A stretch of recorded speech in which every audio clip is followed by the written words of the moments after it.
আলহামদুলিল্লাহ আল্লাহ সুবহানাহু ওয়া তাআলা আজকে এই জোহরের নামাজের পরে আমাদের মাইসির জানাজায় শরীর হওয়ার তৌফিক দান করেছেন।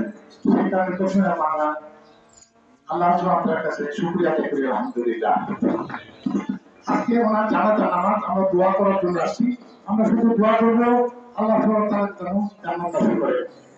পৃথিবীতে আমরা মানুষ শয়তান বিদ্যমান, আমাদের ভালো কাজ খারাপ কাজ সবকিছু দুনিয়াতে সবার জন্য আছে।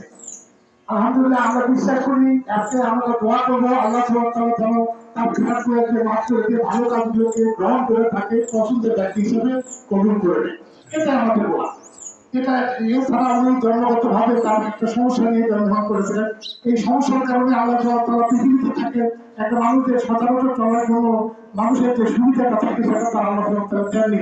নিশ্চয়ই আমরা বিশ্বাস করি আজকে দোয়া করবো আল্লাহ পৃথিবীতে ওনাকে একটু দেননি, এইও দোয়া আল্লাহ যেন ওনাকে যেন তার কাছে এই দোয়াটুকু আমরা করবো ভাই। এবং আমরা এটা ঠিক আজকে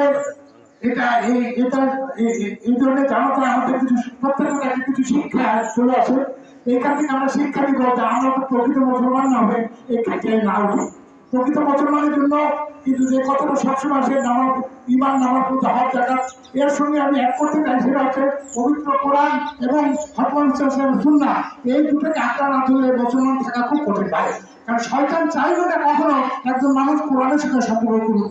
আমাদেরকে চেষ্টা করতে হবে কোরআনের সঙ্গে সম্পর্ক করে বাকি জীবন কাটাতেন, দেখবেন এর মধ্যে সাফল্যতা পাবেন ইনশাআল্লাহ। এই বলে আসেন আমরা শেষ করতে চাই।